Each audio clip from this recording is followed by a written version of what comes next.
Good morning, good afternoon to all of you. It's a pleasure to be here today in the webinar where we are talking about from idea to identity. And this is a webinar where we are focusing on D2C founders, and the whole objective is to help you guide with experts who have been there, done that. With that objective, we are going to start today's webinar, which is focusing on D2C founders. Before we start the webinar, I would request all the participants to please put in the chat your name, location, as well as are you owning a brand? Do you manage a brand or do you aspire to build a brand? Please put in the chat your name, location, and whether you own a brand, manage a brand, or you aspire to build a brand. Thank you, Karishma. You're joining in from Mumbai. Kailash, you're joining in from Bangalore. You're building a brand. Congratulations and wish you all the best. Abhinav is from Bilaspur. Okay, you're building a brand. Congratulations. Venki, you're from Hyderabad. Welcome, Venki. Ravi is from Being Bold Enterprises, Hyderabad. Congratulations and welcome, Ravi. So we have people from all parts of India. We have seen the total registration has been more than 70 plus, and we are glad that people are joining in. Normally, we see that people will be able to join in by 12:15. So the doors are open, and I would request all the participants to keep your video on, which will help us interact with you in a better format. Please keep notes ready so that you will be able to take notes of the discussion that we are going to have today with the speakers, which are focusing only on D2C. And this is a practical webinar. There is no theory around this. We are going to talk about what exactly are the challenges which D2C brand owners have faced while building up their particular brand. So the focus is towards branding and marketing. And we will be having two great speakers who are going to talk today about this particular subject. So with that objective, I would like to now talk what exactly is the objective of Data Insight. So Data Insight's second webinar, though we have done more than 20 plus webinar being a part of Medgini as well as Data Insight. And this particular webinar is focusing on D2C founders, brand leaders, and marketeers who want to move from just selling to brand building. And this topic will be focusing on launching a brand, not building a brand. And this is about without identity, it is go to market is just a guesswork. Differentiation is no longer optional, and branding that win in 2025 are clear, consistent, and intentional. So, along with that, there are two bonuses which we would like to give to the participants. And with that, I would like to now announce after the webinar, the entire transcript that we are going to have today will be converted into a ebook format, which will be shared only to the participants who will be there with us till end of the webinar. And this is going to be shared to you by email. And we are going to record the people who are there with us till end of the webinar. So I request you all to be with us today. And this is going to be super, super informative as well as experimental for you. So with that, I would like to also tell you there is a bonus with regard to a contest, which is a self-audit check where we want people to participate. The first one who participates, there is no right, there is no wrong here. And the person who participates get this book, hard copy, which is The Innovator's Dilemma. And this book will be delivered to you at your doorstep.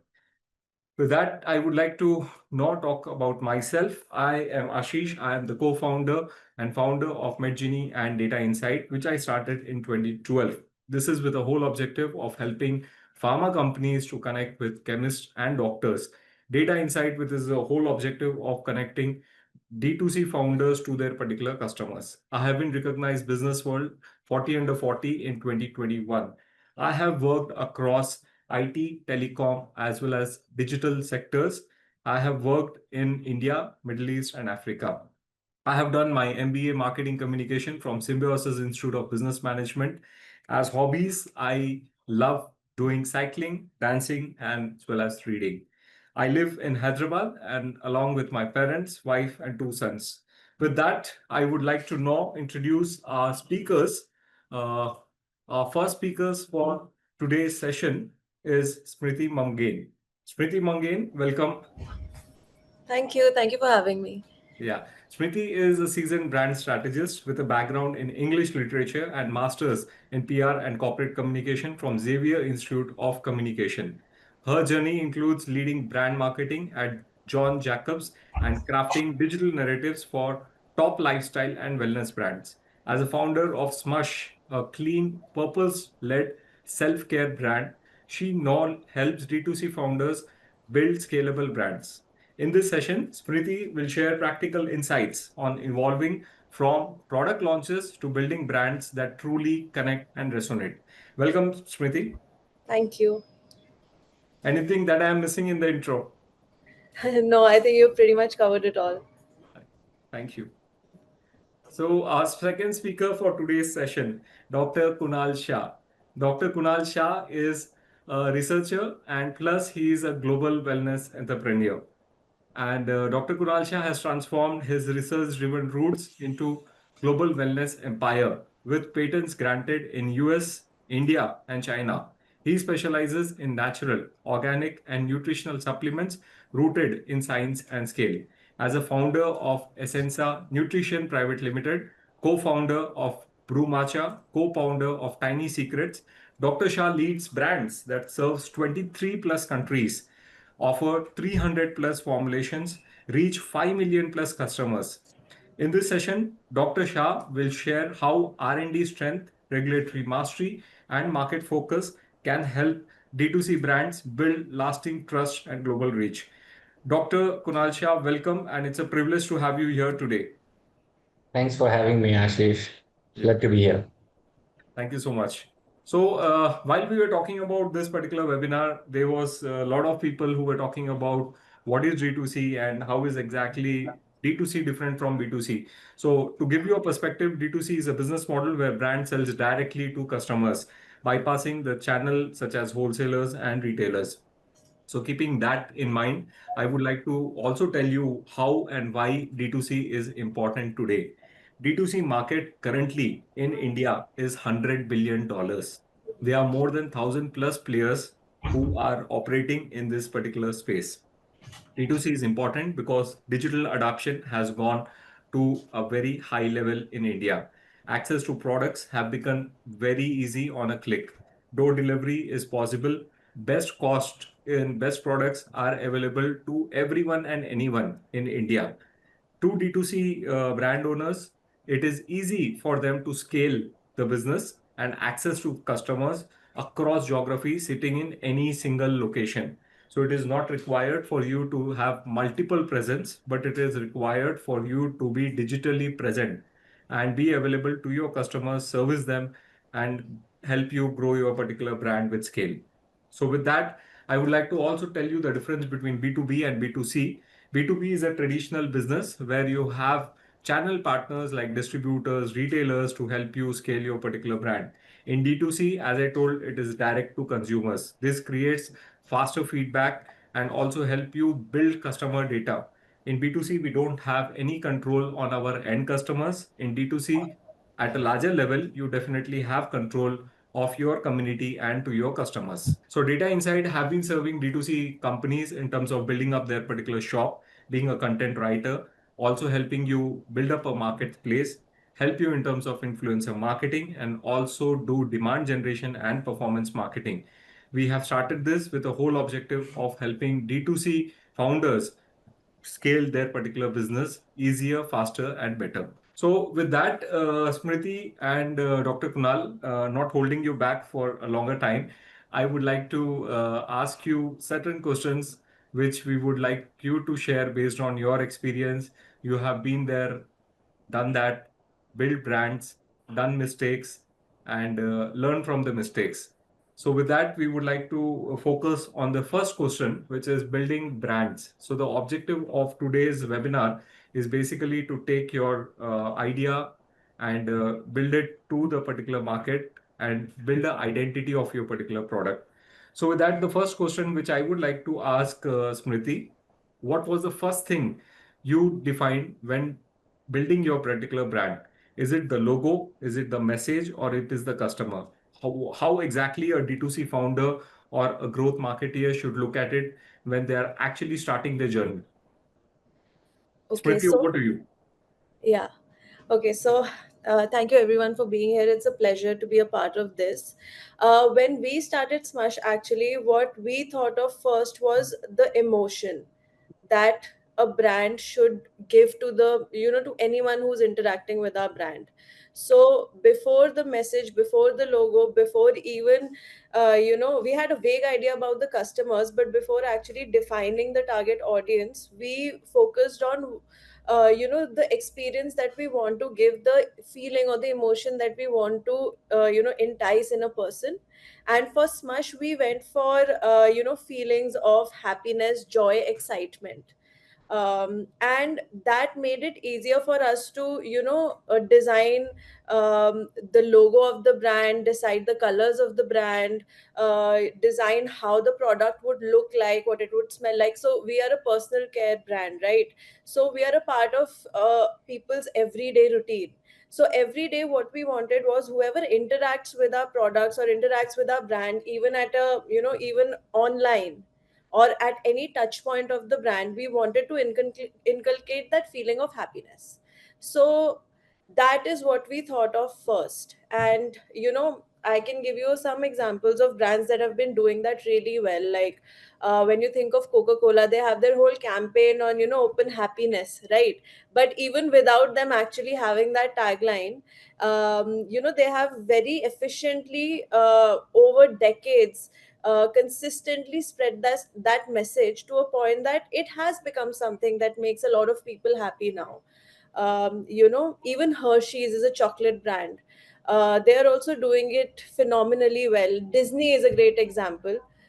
Disney is also, when you just see the logo itself kind of, brings a smile to your face. So, that is what we wanted to do. And it made everything easier for us. Like, it made all the other decisions easier for us, because every time we would want to pick something, then we decide, okay, what is the most exciting, or what would inculcate the most excitement in the end consumer. And so for us it was basically identifying the emotion. Great. It's a very different perspective that you have got today, which is basically emotions. So I was Right. though asking you to probably focus on logo, message, and customer. It is much beyond. It is basically you're talking about an attribute of a brand, which is very important. That's how people resonate that particular brand with the feelings. So feelings is definitely which is very important, and which brands like yours, which are into wellness and self-care space, where emotional plays a very, very important role. Dr. Right. Kunal, you have been into a different business altogether, and congratulations on the launch of Brew Matcha. Last week I was Mm. there in We. Mumbai, and Dr. Kunal was really busy with Bollywood celebrities and could not meet us. And Dr. Kunal, there is a complaint which definitely you have to fulfill. And we would like to start with you and talk about Brew Matcha. And please tell us what exactly are you doing at Brew Matcha, and what do you feel about this first thing? Right. So firstly, it is brie matcha, Brew Matcha, not sorry. brew. Yeah. Brew Matcha. So it comes from brewed energy. You know how matcha is very rich in caffeine, also very rich in L-theanine. L-theanine is an amino acid. Don't want to get into a lot of science, but L-theanine. So what caffeine is for your body, L-theanine is for your mind, right? L-theanine calms you down, caffeine energizes you, right? So what matcha essentially does is it kind of gives you the boost that a caffeinated drink would, right? It will give you that energy, but it will give you sustained energy, right?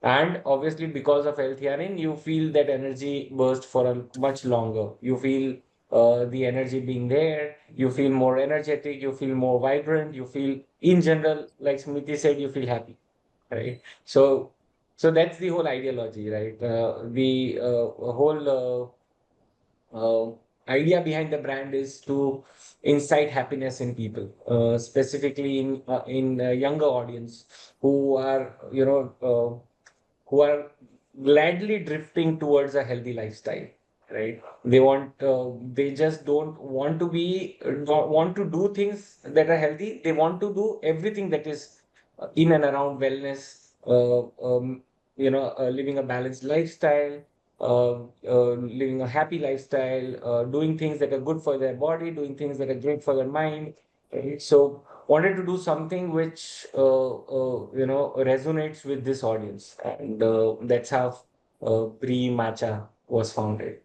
So sorry for that. So Brie Matcha, congratulations for that, Dr. Kunal. And you're talking about more than the emotions, you have gone a one level up in terms of customer persona.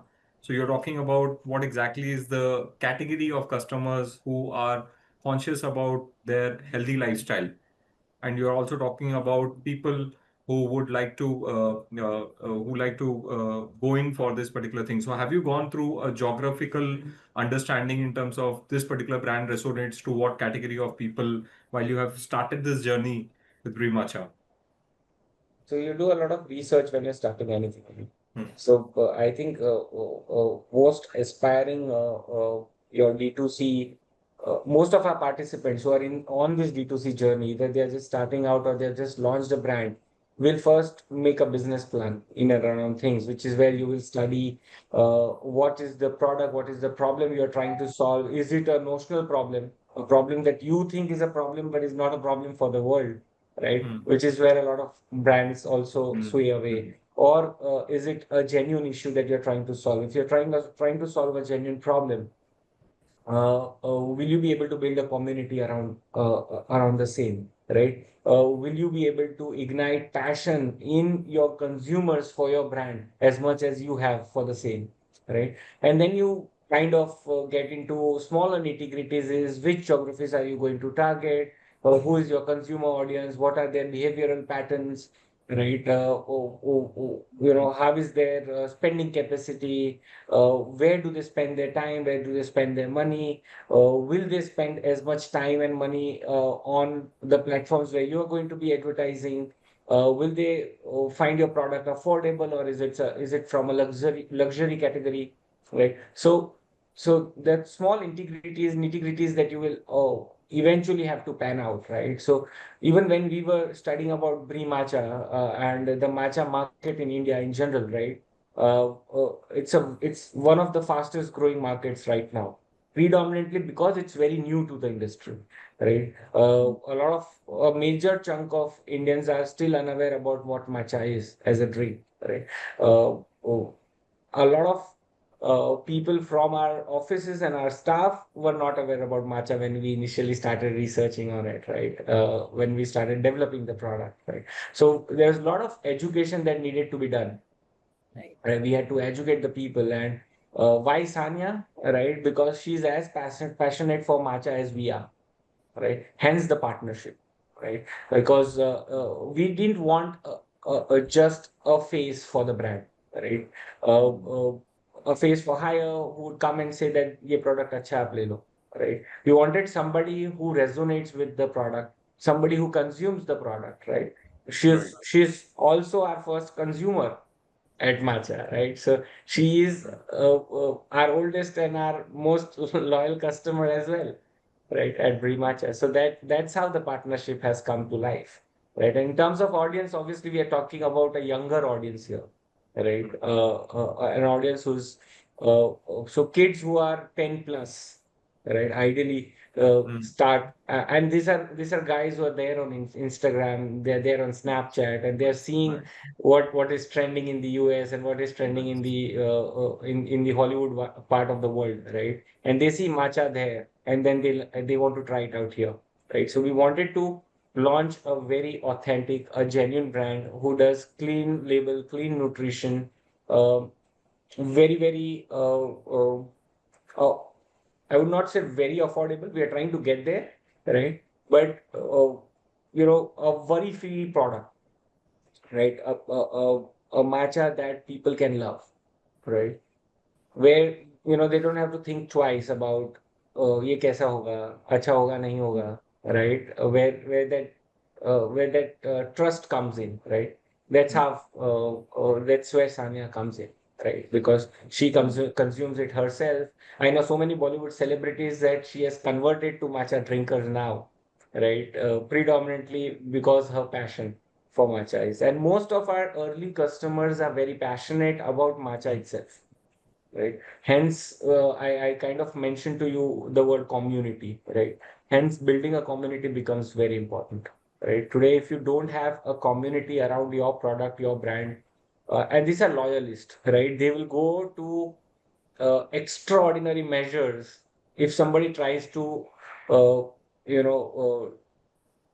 spoil your reputation online. So this is like your core group. This is like your extended family, right? And that's the importance of, you see, these are like your fans of the product. If you see any Bollywood celebrity and they've done something right or they've done something wrong, right? And if you go and see their comments on Instagram or Facebook, wherever they are, or on YouTube, right? You will see there'll be hundreds of people who'll write something positive, and then there'll be 40 people who written something negative, and then there is thousands of people who come and defend the celebrity against people who have written wrong about them, right? Right. So that's the community, that's the fan base, right? So if you don't have a strong fan base for your products, if you don't have a strong community of people who truly believe in the work that you're doing, right, then scaling and surviving a D2C brand is very difficult. True. So with that, thank you so much, Kunal. I think your team and you have done a lot of research before actually launching Green Matcha in India, and wish you all the very best. And I'm sure this particular brand will reach to new heights and be a case study for all of us trying to lead the game of D2C. So with that, Smriti, I'm coming back to you. You have been there, done that. You have done a lot of branding for yourself as well as in your previous assignments. Would like to learn from you, what is the one branding mistake you made early on and what did you learn from it? Okay, so a very common mistake that a lot of big brands also often sometimes end up making, and it's very easy to fall into that trap, is the trap of temptation. In the Mhm. sense that if you have a very strong foundation of what your brand is or what it is supposed to be, you will not get tempted to follow certain trends that are like that are trending at that moment. A biggest example of that is like every 6 months or every year there are some colors that are trending a lot, or there are certain kinds of the way certain things are packaged, or the way certain phrases are written or fonts are there that start trending. Like I think this year it's butter yellow or something. So I feel like it's very important for brands to understand what trend they can adapt, which will enhance their brand narrative as per what the brand is supposed to be, without blindly following trends. So it because if your growth is just reliant on trend, then once that trend drops, your sales drop, or the visibility drops of your brand, right? So your brand foundationally has to be stronger than that. Your brand identity has to be stronger than a trend. And then you have to kind of identify if certain trends that are going viral right now, are they working for you or are they not working for you, and you have to decide. So I feel like oftentimes even when it comes to actually social media content, there is a certain narrative that is going on your social media. There's a certain style of visuals that you're doing, and suddenly there's something that that you might start liking. Now liking something is fine, but you have to ask yourself that whether I can adapt my brand to this in a way that it integrates with my brand identity. Or if it's not integrating with your brand identity, then you have to decide to drop that trend. So I guess, like, in short, what I'm trying to say is, would you would like you have to choose between, would you rather attempt to go viral at the cost of your brand identity, or would you skip that trend? So which is why a lot of people, a lot of brands make mistakes when either they don't have a very strong identity, or they have not laid down that strong foundation. It's very easy for them to get swayed. But what happens is, at the end of the day, a customer or your audience is judging the brand by its whole brand journey, and not that one post, right? So if then it's easier to get lost in the crowd if Hmm. you don't have a very very strong brand identity and you're blindly following trends. Perfect. I think well said, Smriti. Would you like to share any practical tip for these D2C founders who are there with us today, so that they don't get into the trap of following the trend? The first example that's coming to my mind right now is the recent Ghibli trend that happened. Yeah. Right now, for certain brands perhaps it was a very organic part of, like they could adapt it organically to whatever their brand narrative is or whatever product or service they are selling, right? Like it's great for artists, it's great for, stationery suppliers, painters, or such kind of, and also many more. But it's not, but it was a little bit like, what do you call zabardasti ka? Yeah. You must have heard that trend that, you're just putting it just because it's trending, irrespective of what you're selling, what your brand identity is, whether it's gelling well or not.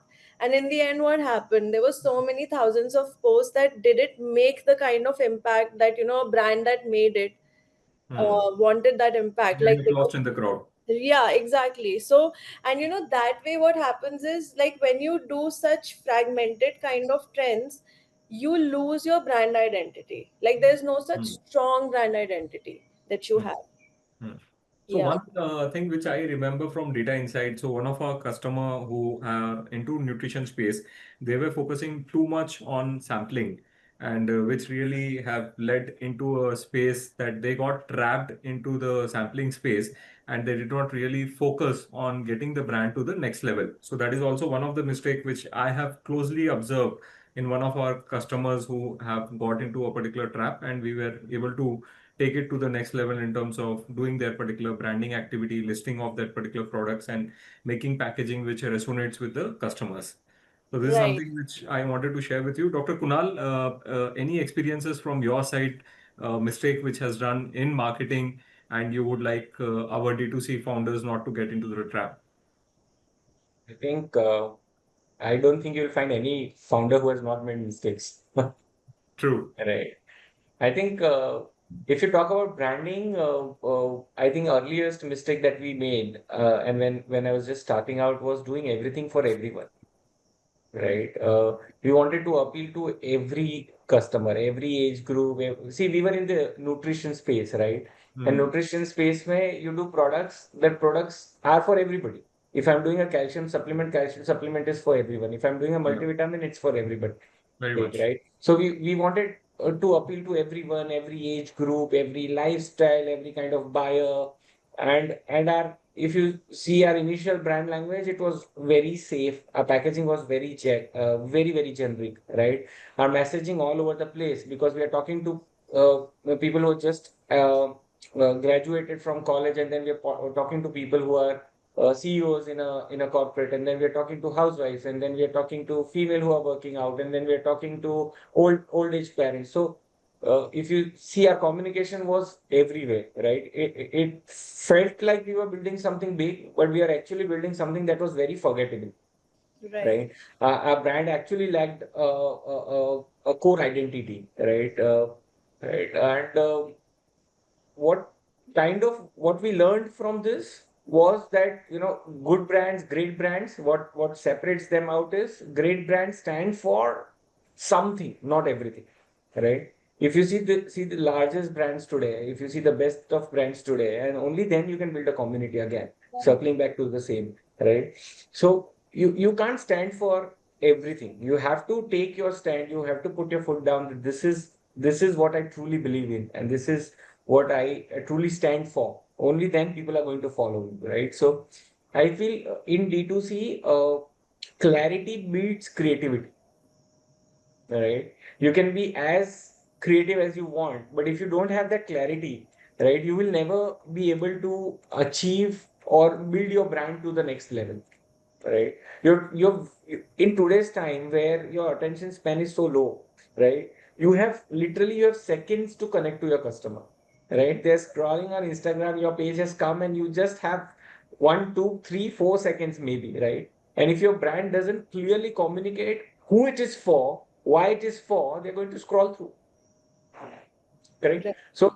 So I think what we need to do is you need to double down on your niche, right? You have to clear what's your why, right? Why are you doing this?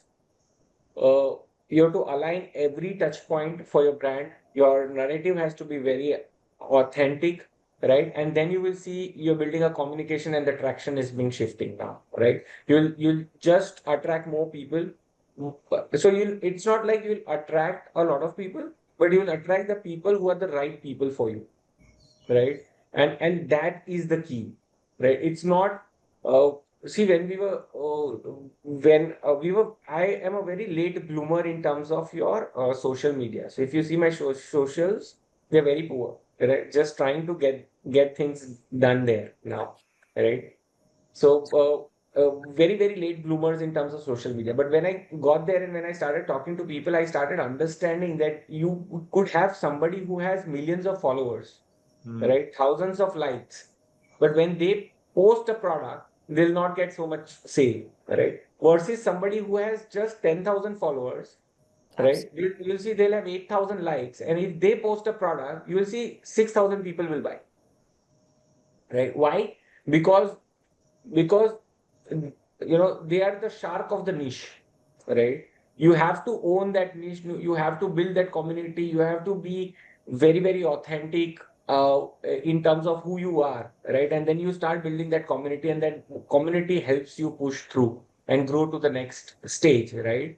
So I feel you should build a brand that polarizes a little, right? Because if you try to please everybody, you will inspire no one, right? And if you inspire Mm. nobody, you're not a brand, right? Mm. All the brands that Smriti informed today, all these brands inspired us some once, right? And then these are the brands that we go to every now and then, True. right? So that's the beauty. So I feel you should start narrow, Mm. right? आपका जो भी segment है, from their segment you bring it down to a niche, right? Bring down your customers to that singular customer, right? Then go deep in that customer. You become the shark of that pond, right? Then you scale wide, right? Own one emotion, own one tribe, own Mm. the space in your customer's mind before you try to take over the world, right? I feel a lot of us, when we start, I am sure we must have the largest dreams, right? We must have the biggest vision boards, right? But I feel we should start narrow, go deep, and then scale wide, right? Okay. And like Smriti said, you own happiness, and that's the emotion that we are striving for. Mm. When a customer sees your brand, right? When they have that SMUSH bottle, and when it makes the SMUSH sound, they should just smile. That's what we're looking for, and that's how brands are made. Perfect. So I think a very relevant thing which you are sharing with us, it's not about the followers. It is basically for the people who actually resonates your brand and who actually get that particular value from using your particular product. So a very classic example I would like to share with all the viewers here. There is a D2C founder. His name is Preetham Halpawat. So he's the owner of a particular store called the audiostore.in. So they sell AirPods which are starting from 1,80,000 rupees plus. And any guess from the viewers how many followers he has in Instagram? Any guess? So anyone can put any number in the chat. 2,500. You are absolutely right. So he has got not more than 2,500 plus followers. And this guy is super successful. He's defined his particular niche as what Dr. Kunal is saying, and he is doing super, super good. So we'll go that in detail, Utkarsh. With that, I would like to know, share another thing with Smriti here. Just a minute, let me share my screen here. Yeah, so Smriti, the third thing which has come from our viewers is what's your approach to keeping brand consistent across every touch point? As Dr. Kunal is telling that we have got various touch point, be it Instagram, Facebook, and we need to keep our communication consistent. How do you manage to do that? And you do it your own way or you do it with agencies? And how exactly do you maintain that particular consistency? Okay, so we do it ourselves. We don't do it through agencies. First of all, we feel that there is a more of an authentic connection because we know our brand and our brand narrative best, right? Secondly, it all comes down to how focused you are. Like, Dr. Kunal also mentioned a lot of points, and from whatever he was saying, there was one point that actually came to my mind. um like, influencer marketing right now is a big deal, right? So everybody who is has launched a brand or a product or is about to launch is, either visualizing or curating lists of who they can, get on board, work with in terms of influencer marketing. Now, again, it's very easy to get tempted to work with the biggest influencers of different categories, but the reality of the situation today is that there are only a handful of very big influencers who are actually influencing people or their audience, because most of the influencers, the big ones, have now become more of an entertainment to their audience, in the sense that they don't consume their content to get genuine recommendations, because they have been over exploited by brand deals. They get their content, they consume their content just in terms of liking their narrative, like their own brand narrative, but not really for the brand that they are promoting, right? So actually, roping in Sanya Malhotra for brief, Dr. Kunal did a great job in that, because she's probably not, like, one of the biggest influencers out there, but she's genuinely influential, in the sense that what she says True. matters to her community. So that is why there's a concept of micro influencers now, right? And what they say, even if they have like 10 followers, what they say would be more impactful to those 10 followers, because that's their community. They believe it when that person says that, this is brie matcha, I'm a matcha lover and I really enjoyed drinking this, or this is this is the Ape Escape Kokum body wash. It's the best body wash I've tried. My skin has actually improved.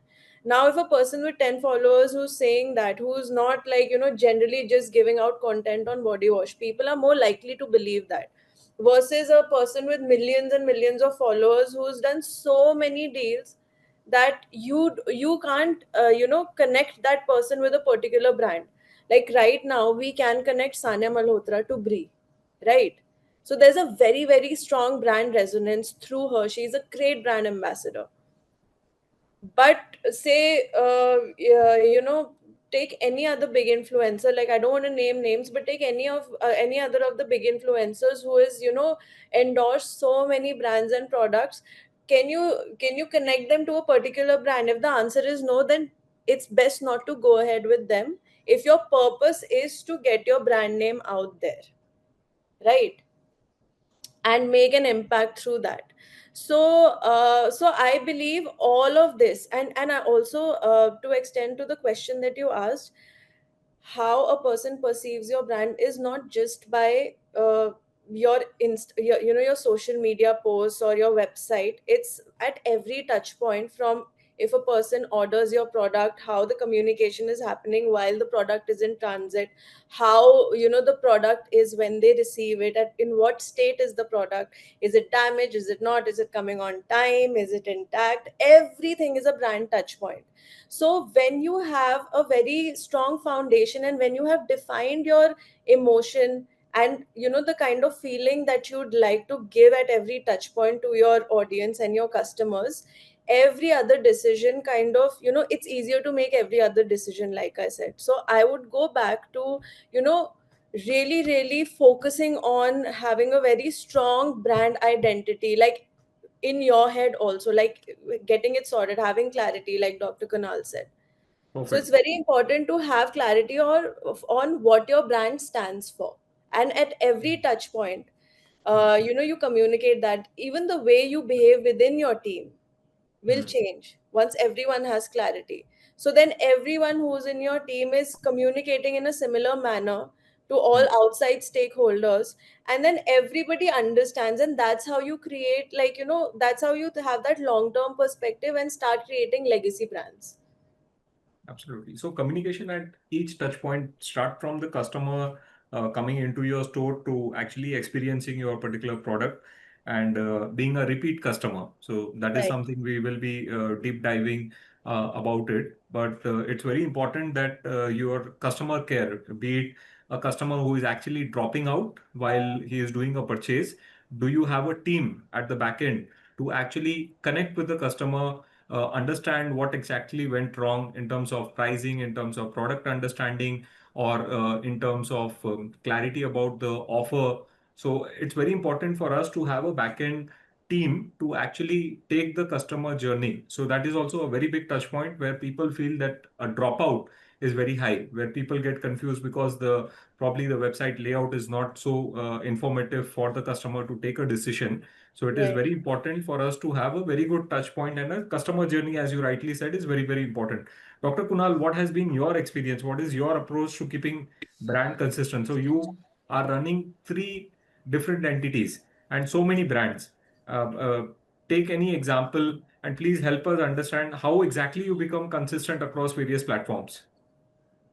I think, like Smriti said, it's not only just about social media uh, or just your packaging, right? This is about every touch point with your customers, with your consumers. So one is, and this doesn't happen by chance. It has to happen by design, right? So you have to ensure that uh, every touch point talks the way you want to talk to your customer directly, right? So it has to be like, if I am the founder and I have launched a brand out of my passion, right?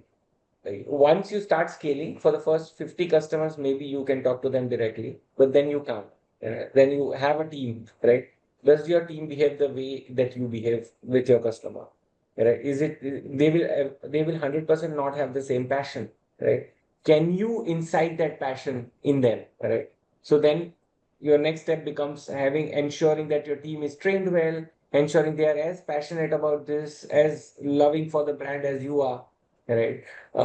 Then comes your packaging, of course. Then comes your social media. How do you respond to the DMs on your Instagram? How do you respond to their comments? Do you leave them hanging? Do you respond, or you have a standard message and you drop a standard message to everyone, right? So I'm not saying you always have to be caring and loving, right? There are brands out there who are exactly the opposite of that, but that's what the customers want, right? They don't want quality, they don't want space, they want a more budgeted pricing. They want a cost-effective product, right? If you go to a food hall or a food square versus you go to a DMart, the experience is very different, right? But the people going to DMart is a very different set of people, and the people going to a food square or a food hall is a very different set of people, right? So both of them have a specific expectation from the brand, and both the brands have been very successful, whether it is DMart or Food Square Food Hall. They've been very successful in giving that to the brand, to their consumers, right? So once you define your customer and understand what are their expectations for the brand, I think you to start building from there, right? And start ensuring that your brand, uh, falls true at every touch point to the expectations of your customer. That's about it, right? If you do that, you start becoming a big brand. You start becoming a loving brand. You start becoming a brand where you see repeat customers. You start building loyalists, and then you start building your community, and then you grow larger. That's right. So with that, we would like to know open this particular floor for a contest. It is more than a contest. It is basically a self-audit test, which help our viewers to really check upon whether they have been able to define their ideal customer persona. So there are 10 questions which my team have crafted. You can scan this particular QR code and participate in this particular survey.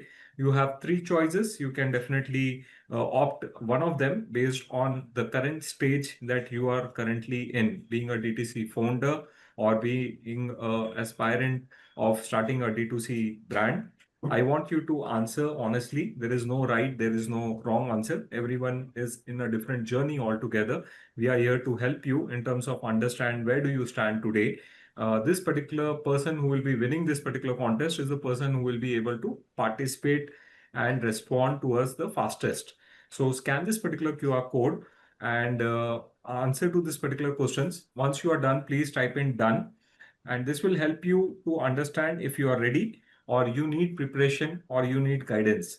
So if you are ready, then probably you may have to level up your particular game. And if you need preparation, then there are agencies who can help you out travel through that journey.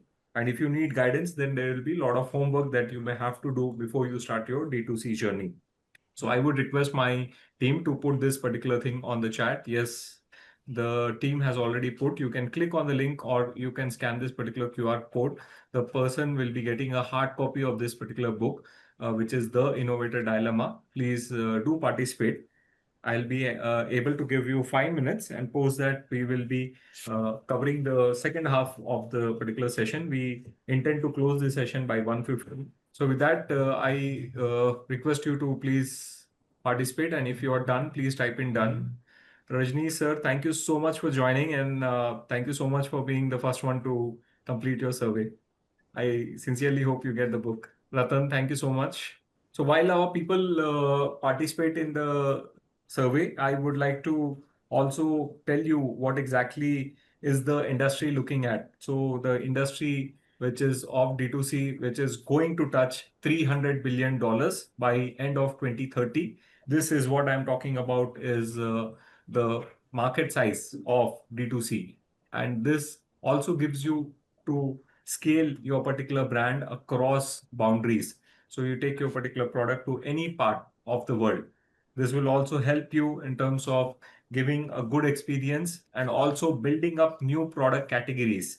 New product categories as well as new products. It will also help you penetrate in tier 2 and tier 3 markets without setting up your physical shop. So that's how many companies have already done that. We have seen brands like Nykaa, Mama Earth have already been able to take their brand to tier 3, tier 4 as well. So with that, we would also like to move forward. People who are done, please type in done, and we can definitely move forward on the webinar.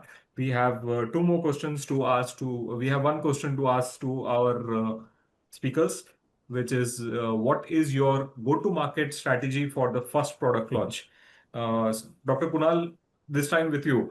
So what is your go-to-market strategy for your first product launch? You have recently launched a particular product. Taking that as an example or any other example, what is your GTM strategy?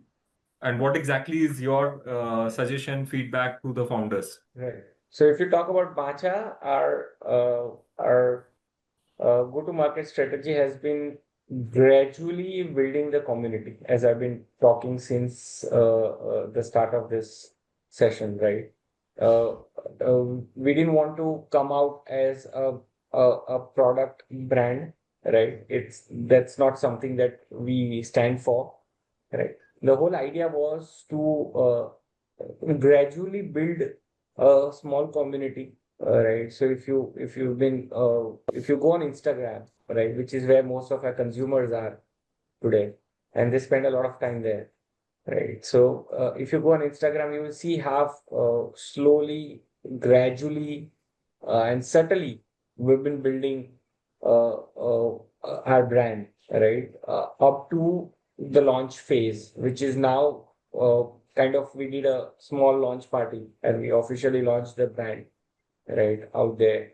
We were covered by a lot of good media houses.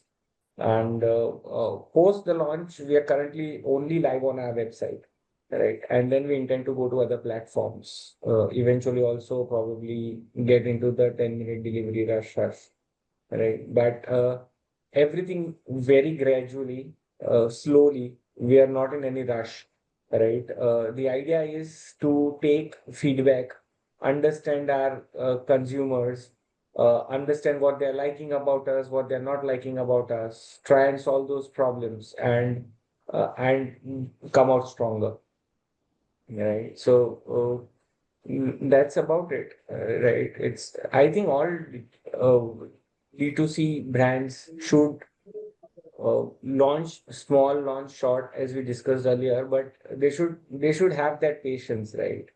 Patience is the key, right? You're not going to, you unfortunately, in today's world, we see all the success stories and we see very, very large success stories, right?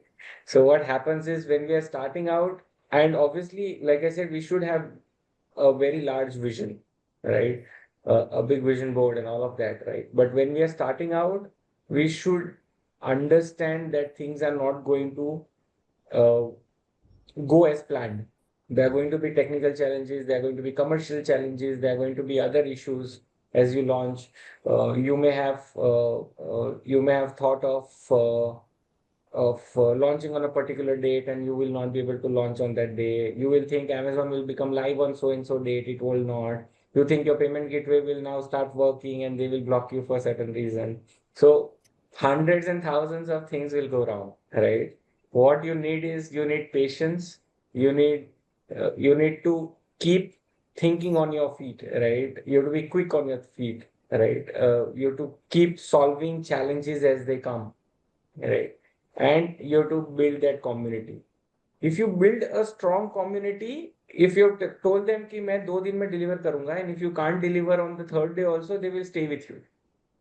They will not start shouting on social media and leaving bad reviews. They promised me a 2-day delivery. Today is the fourth day and I've not gotten my product, right? They'll have that patience because they understand that you're trying to help them eventually, right? They understand they're a part of the journey now. They're a part of the brand. A brand is an extension of them also, right? So I think uh, so we are in no rush. Today also we are in no rush. We are doing things very in a calm and composed manner. We are doing things as it should be done, right? And obviously that helps with a lot of budgeting also.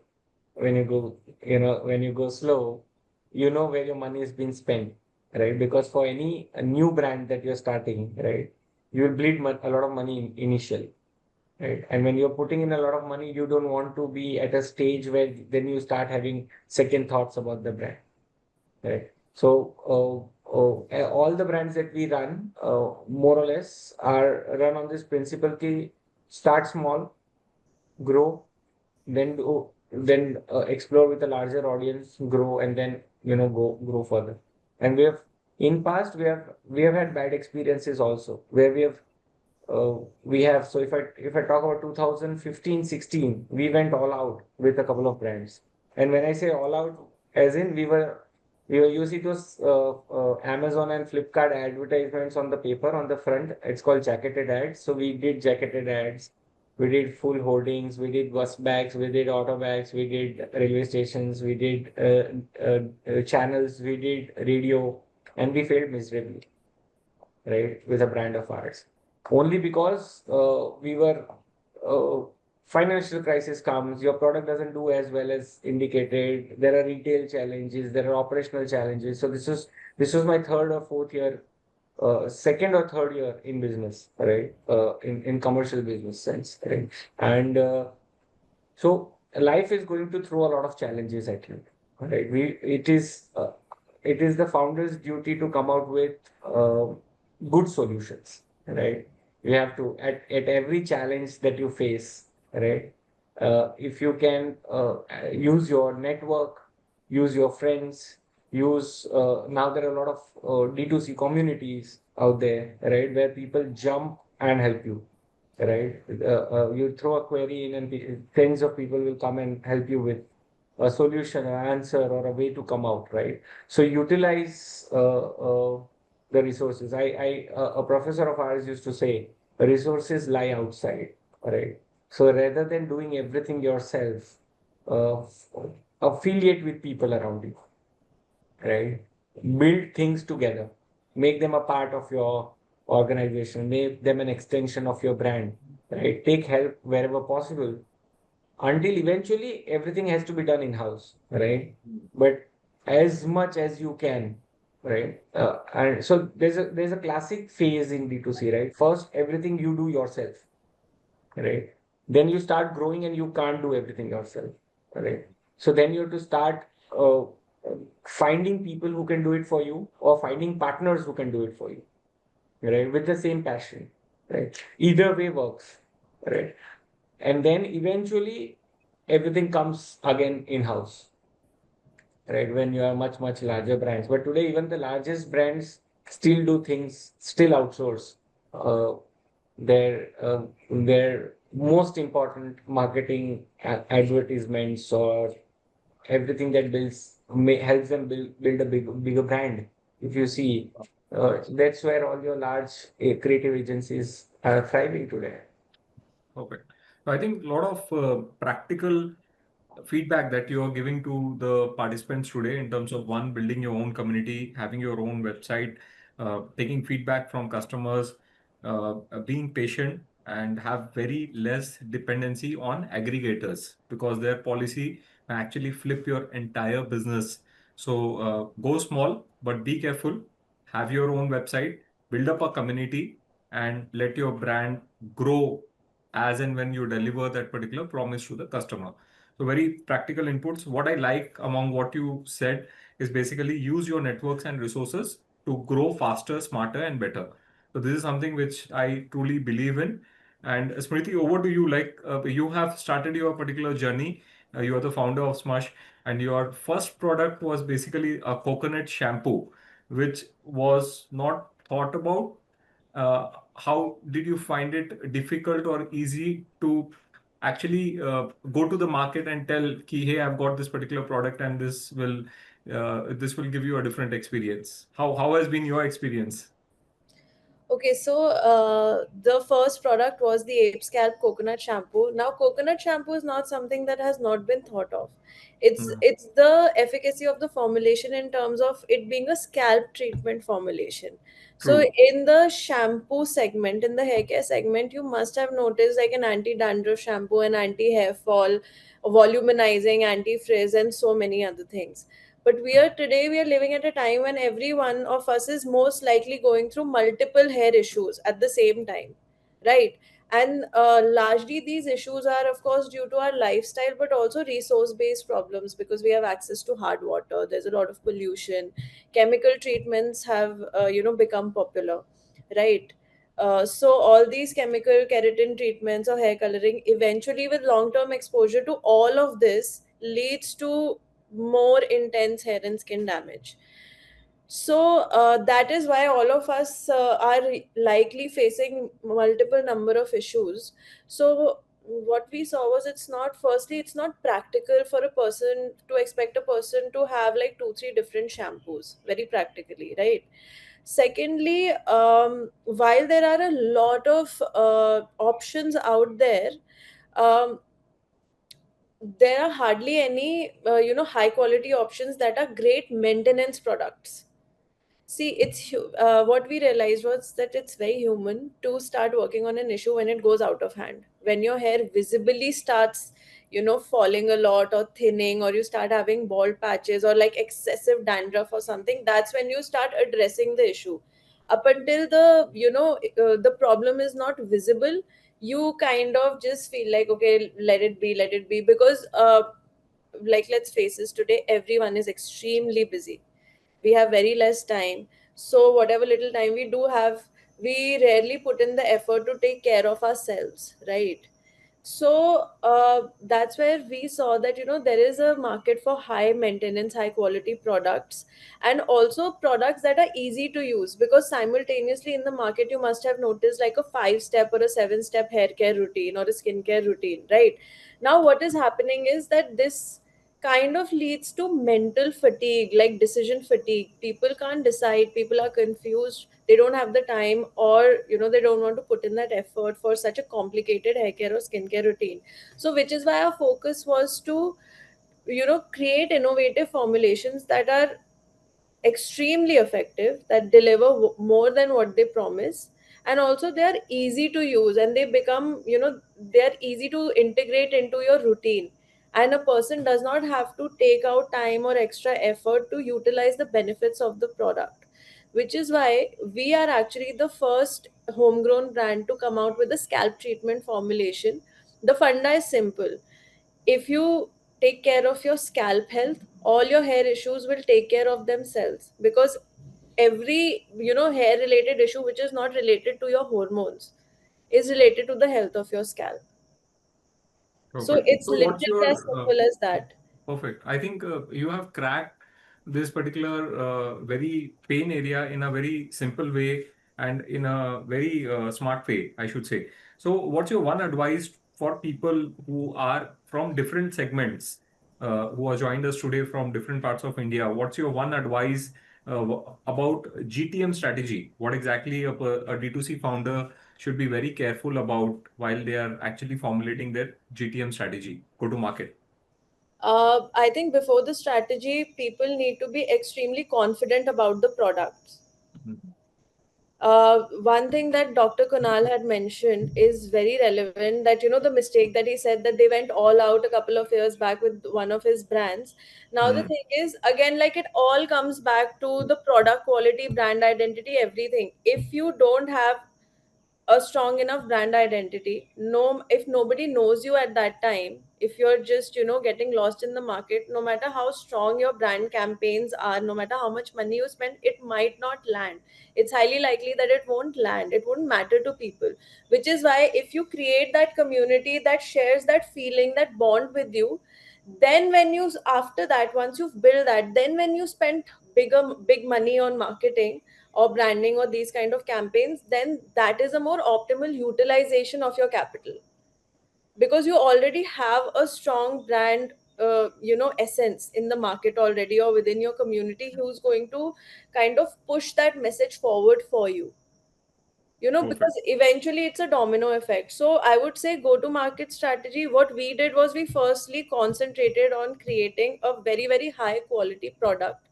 We Right. concentrate on creating a very strong brand, even if at the time only 5 people knew that brand, but it was strong. Like, the identity was strong, what we were trying to do was strong, the emotion that it gave was strong, right?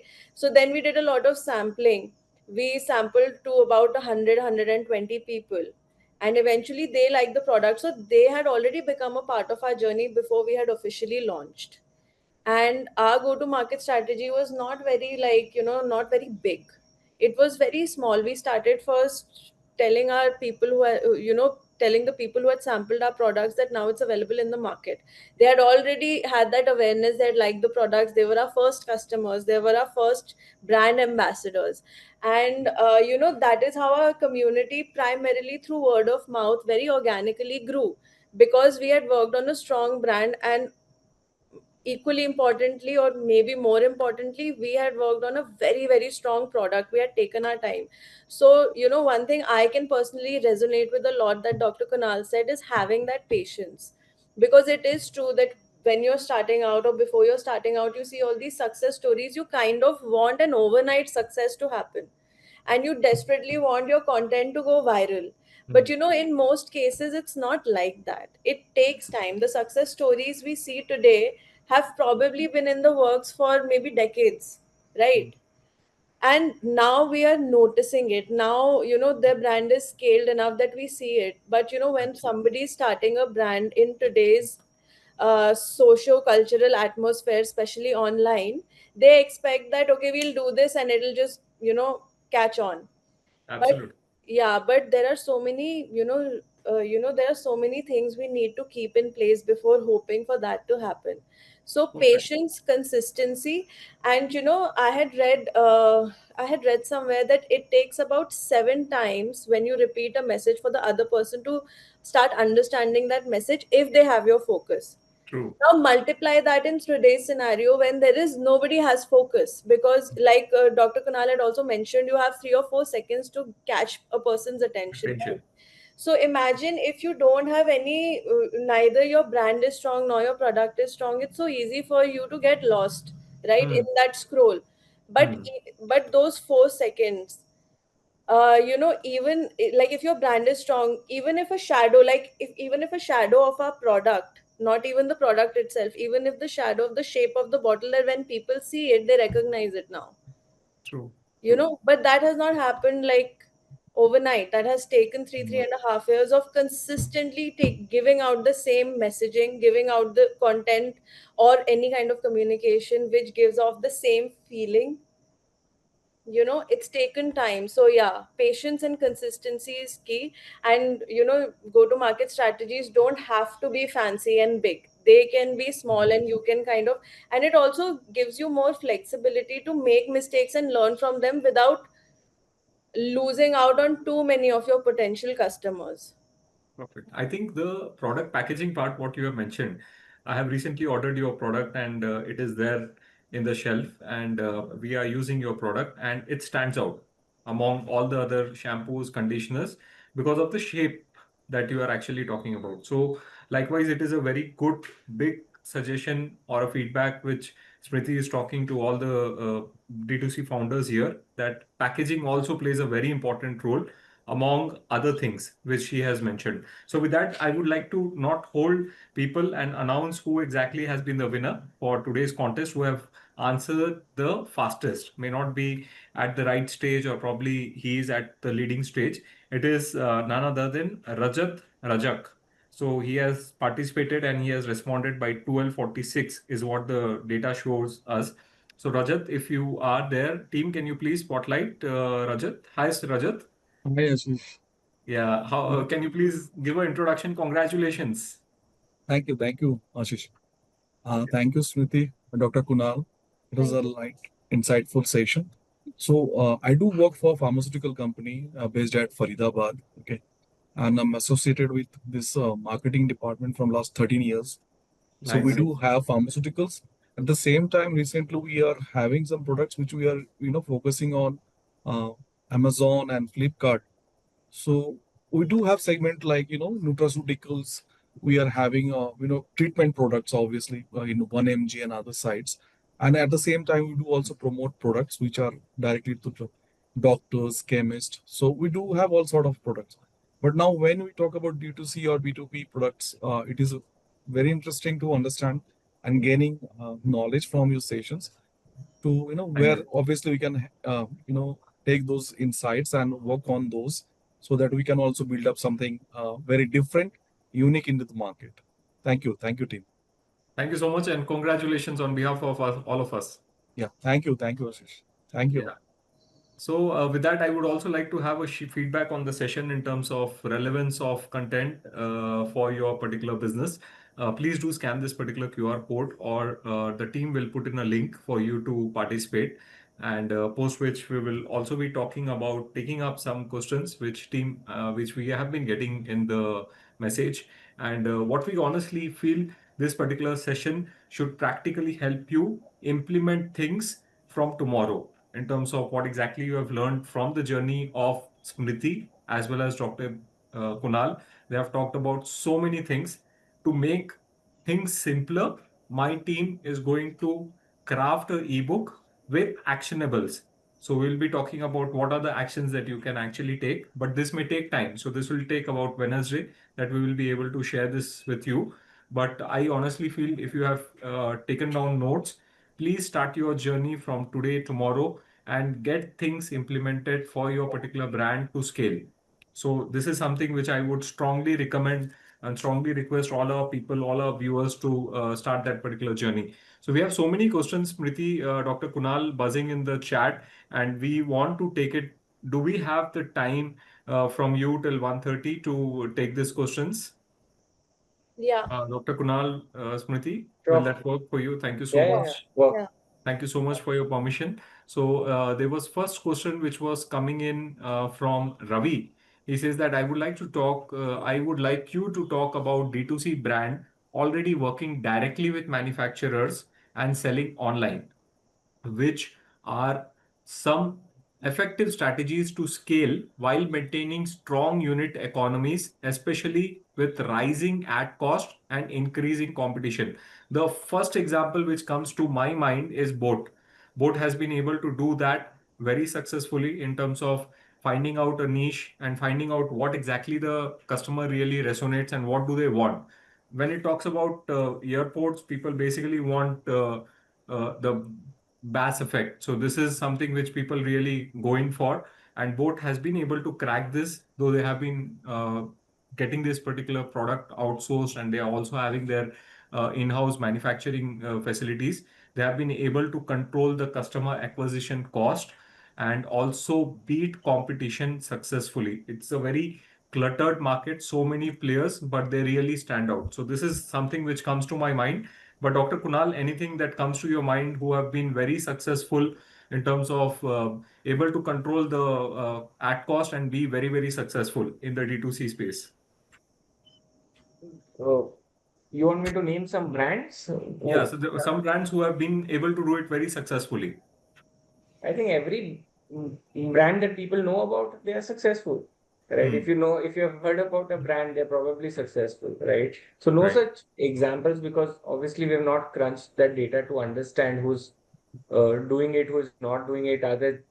Is it just pure funding that is taking them through, or are they really making a sense from business, right? True. So right? Until we see that data, we don't know who's really doing it. But if you have heard about a brand and if you are seeing people repeatedly buying their products, right? It's a successful brand, right?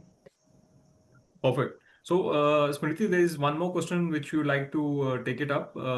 This is coming up from just a minute. Hold on. Could you pin the questions or ask them to kind of recite the question? I think it becomes easier for us to understand what Yeah, they're looking certainly. for. So there is one question which is coming from Abhinav. He says that I am working on a pharmaceutical industry and I am going to start by one molecule to check my stability. I just wanted to know how will I compete in terms of market share in front of reputed brands. On the other hand, I have seen there are a lot of pharma companies who are doing excellent work. Even I found many medicines, my home, which is manufactured by third party and many marketed by unknown brands, and they are doing extremely well.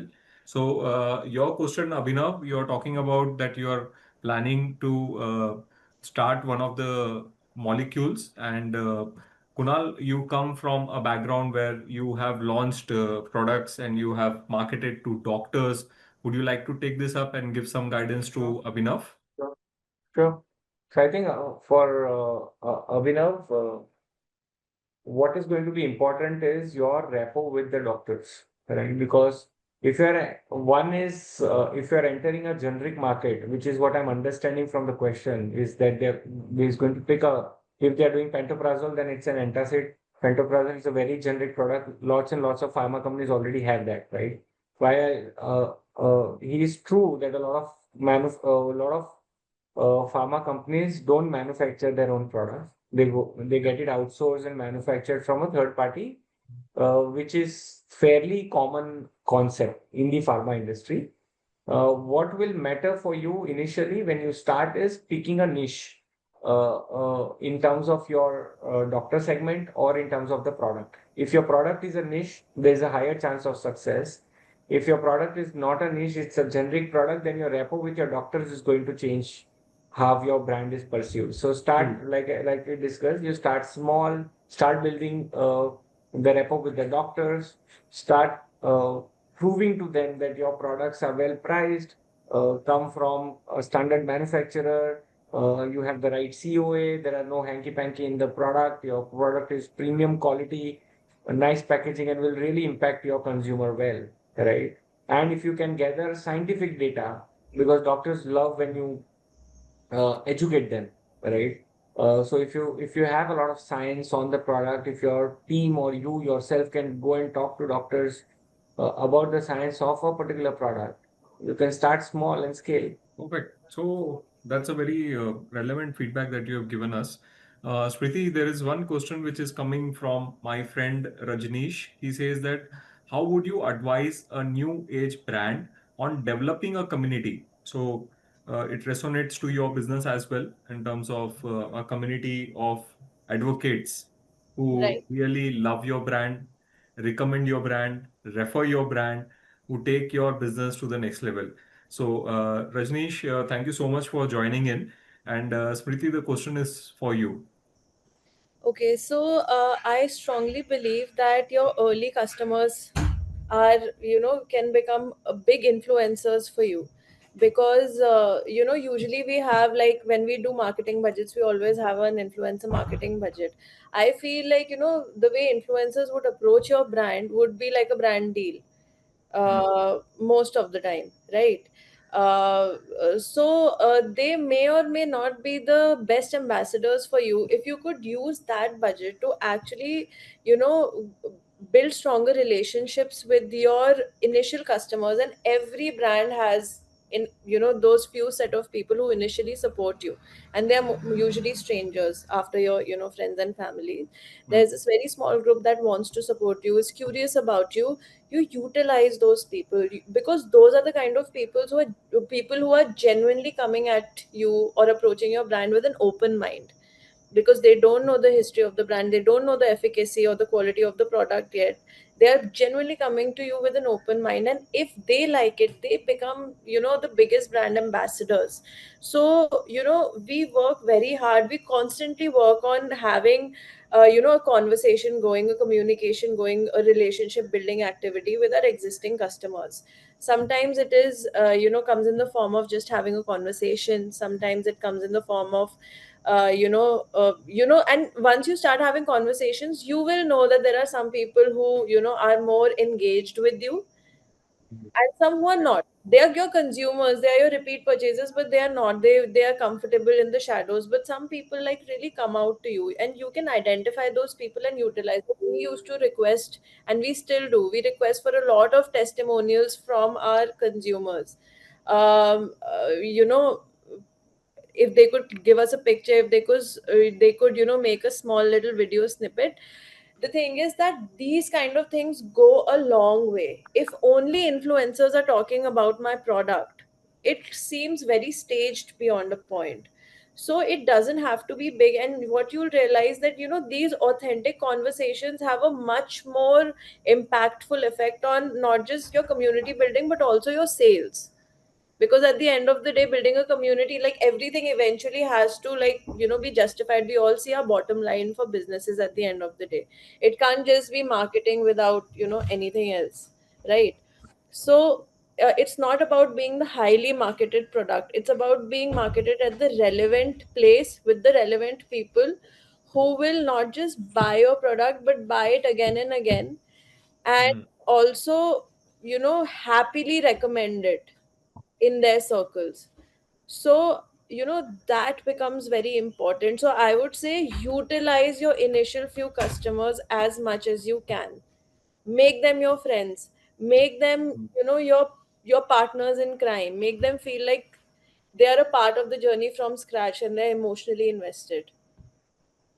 So I would like to add on to what you have told, Smriti. There is one company which I have been following. This company is founded in 2019. This company is named Traya, which is into Yeah, anti-hair fall.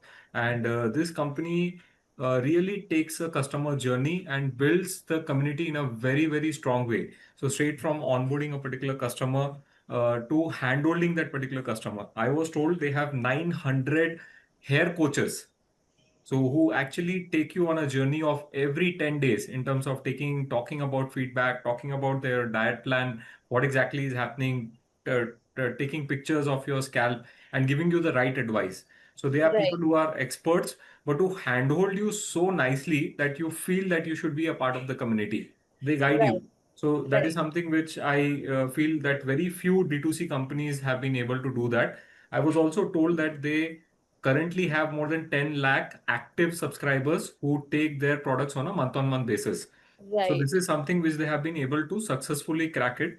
Rajneesh bhai, I hope we have been able to answer to you. Yes, yes. Thank you, Yeah. Smriti. That Thank you was so much. Thank you. And there is one question which is coming from Swayam. Dr. Kunal, would you like to take this up? He is talking about how to handle accounting in D2C brands. Is there any problems that we face in accounting and taxation as we grow? I think what Swayam is trying to share here is basically the aggregator platforms and how you bill it to your customers are very different many a times, where you bill it to a third party and the third party bills it to the end customer, right? Yeah. So how exactly do you crack it, if you can probably share your thoughts on this? I think setting up an accounting system early on is very crucial, Yeah. right? When you're just scaling, when you're just starting out things, Hmm. probably if you're a small team, you could go for cloud-based platforms now. Really Zoho, right. budget-friendly cloud-based platforms are available. You have Zoho, QuickBooks, Tele also has a cloud-based system now. Vyapar is there. So plenty of accounting systems are available, right? I think what is important is setting up your chart of accounts specific to your D2C business, right? Which is so we are in a category where there are no returns in our product, right? Unless it is not delivered to the client, right? If you are in a market where you get product returns, then your Mhm. sale versus your returns versus your payment gateway sheets fees, your shipping fees, your ad spends. If you're paying, if you're getting influencers, then your influencer payments, other things, right? So once your chart of accounts is set, I think you will have more clarity in terms of, and don't wait for the year to end of the year to reconcile your books for your CA, right? Have do it weekly or do it monthly at least, right? And ensure that the entries are correct, your filings are happening on time, your returns are filed on time, uh, your payment gateways, your data in your payment gateway versus your data on your website should kind of match, right? So ensure all of that. So integrate. Now there is a lot of integration that is available. So if you are selling on Amazon, you are selling on your website via Shopify. So there are small tools which help you automate entire tracking of your revenue, marketplace fees, your shipping charges, your payment gateway commissions, all that kind of is uh, kind of automated there, right? And then you can use tools for inventory management, right? Your inventory, which is if you've put 10,000 bottles today in stock and then you've sold 5,000, then you should have 5,000 in inventory and 5,000 in sales, right? So it's easier for you to manage if everything is in one system. Because I think most common mistakes that we have seen in D2C accounting is your marketplace reports versus your actual sales. So if your marketplace says you have sold 1,000 bottles, your actual sales will be probably much larger, right? And so that reconciliation, and it's a nightmare to reconcile because your GST is filed and then you have to there's settlement issues and all of that. Your input tax credit gets you get issues in that. So accounting is a very challenging subject. I feel when you are small, it's easier for you to manage, right? But you have to build systems and then ensure that your systems are accurate and ensure that your team follows the systems and you keep a clean book. Perfect. I think though the question sounded very simple, the way you have actually approached it, Kunal, made us realize that how difficult it is for a D2C founder to actually be compliant when it comes to accounts as well as taxation. And it is possible only once you have a system in place, when you have people following a particular system and review this on a often basis. So probably this give me a food of thought for my next webinar, which we wanted to probably organize it in the month of July. This is something which is really nice. Swayam, thank you so much for asking this. And there is, yeah, so I think there is one person who is showing interest in your products, Smriti. Okay. Baruneshwar from Baruneshwar Tripati. So you have talked a lot about your product, which is the coconut shampoo. And Baruneshwar, we will definitely share you the what do you say, Can the you share website the link details. on the chat? Yeah, please do that. And for the matcha, Kunal, would you like to please share the link with us so that probably people can get a hang of your product, experience it themselves? Sure, sure, I don't mind. Sure. So with that, we come to the end of the webinar, but I honestly thank all of you to spend your particular weekend with us and gain beautiful insights from Dr. Kunal as well as Smriti, getting practical insights in terms of taking our D2C journey forward in a smarter, faster, and a better way. So this is something which I really acknowledge the efforts, the time which is being shared by both of our speakers as well as the participants. And The chat has been buzzing like crazy. So there is one last question which has been unanswered by Harshil. I don't want to disappoint Harshil. Before we leave, can we please answer this? How do we decide the positioning of the brand when people started interacting with it and assumed by themselves? Secondly, start small and taking customer feedback is packaging more important that time or just raw performance feedback? So there are multiple questions here. Smriti, would you like to take this because this is related to brand positioning, which is your sweet spot? And here Harshil is talking about how do you decide the brand positioning when people started interacting with it and assume things by themselves? Okay, I'll try to answer it how I understand it. It's of how we did it was, so see, we first, before even developing the product, we first identified the gap in the market in terms of hair care and skincare. What we realized was that while there are so many products and brands available, there are hardly any homegrown brands in the premium segment. It is largely dominated by imported products. So that is the first thing that we noticed, and then we realized that we can add more value in that segment by creating products that are more relevant to the hyperlocal issues that an Indian consumer faces, who wants a higher quality product. So once that was done, once we identified the kind of products and the kind of category we want to cater to, that is when we started developing an emotion, and that is when we started developing how the narrative, how the visual narrative will be. So a visual narrative initially plays a major role in how your brand is perceived, but you have to consistently stick to that visual narrative. Like so because our brand, we understand that our brand is very aspirational also. So the kind of visual narrative, if you see our Instagram, which is where we are also the most active, because most of our consumers are consuming content on Instagram, right? So you will see that the lifestyle that we have portrayed is a very aspirational, but a very achievable aspirational kind of a lifestyle. So initially that becomes important.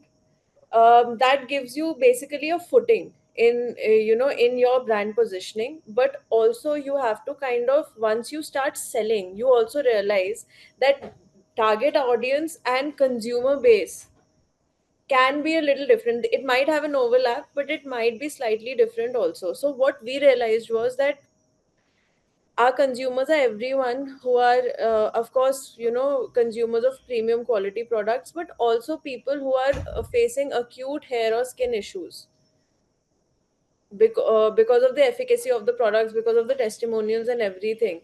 So to answer your question, brand positioning is intentional, but eventually once your product is out there, it kind of also, you also understand the kind of people you're catering to. Now the thing is, then it's up to you whether within the brand positioning that you have created, you want to integrate targeted communication to a segment that you hadn't considered earlier. And I think it should be done, it just should be modified to suit your brand positioning, instead of just changing the whole narrative altogether. Perfect. That's right. So, Harshil was also asking whether packaging also plays a very important role. So, Smriti has been able to explain what exactly she has done in her own company, SMUSH, where packaging for her is very, very important. Also, to share an example which everyone would have seen, which is Kama Ayurveda. So, they would have seen your particular products. They are very nice products, but the first look and feel of that particular product is luxury for all of Right. us. And Right. for that particular product, people really don't mind spending 2,000, 3,000 rupees, right? Quality of the product, definitely it is at a very premium side. But the first appeal is what consumer gets. Seeing the particular packaging makes you decide whether this brand is meant for you or not. So packaging definitely, Harshil, plays a very, very important role. And I think we will be more than happy to share the email IDs, Dr. Kunal, Smriti, for our participant if they would like to continue the conversation with you. Absolutely. Right. Thank you so much. With the paucity of time, I would have to end this particular session, but really appreciate the active participation. And from our side, Smriti, Dr. Kunal, there is a small token of gift that our team would like to give, which is a book from Radhika Gupta, which is Limitless. This book is what I have read, and I found it to be very, very useful, very inspiring, and really appreciate the time and the energy as well as the knowledge that you have shared with us today. Thank you so much, Dr. Kunal, Smriti. Last piece of advice from you, Dr. Kunal, to D2C founders. I think just do it. I think if you're thinking about it, stop thinking, start acting on it. Right. That's true. So that's about it. Thank you so much. Glad to be here. Thank you so much. And Smriti, last piece of advice to all D2C founders here. I think we need to remind ourselves to be patient and consistent all the time. Perfect. I think that's very important because you have to be self motivated, and sometimes that becomes very difficult when things don't go as you had imagined. Usually they don't. So it's very important to constantly remind yourself to continue to show up, be consistent, and but yeah, also constantly listen to your audience and evolve accordingly. Perfect. So I think that's very So nice. important. That's so nice. So, on behalf of the entire team who has been able to translate this entire webinar to us, I would like to thank you all and the entire team who has worked at the back end. Thank you so much. Thank Thank you, you. guys. Right. Thank you for Okay. your time. Good day, sir. See you. Bye. Bye.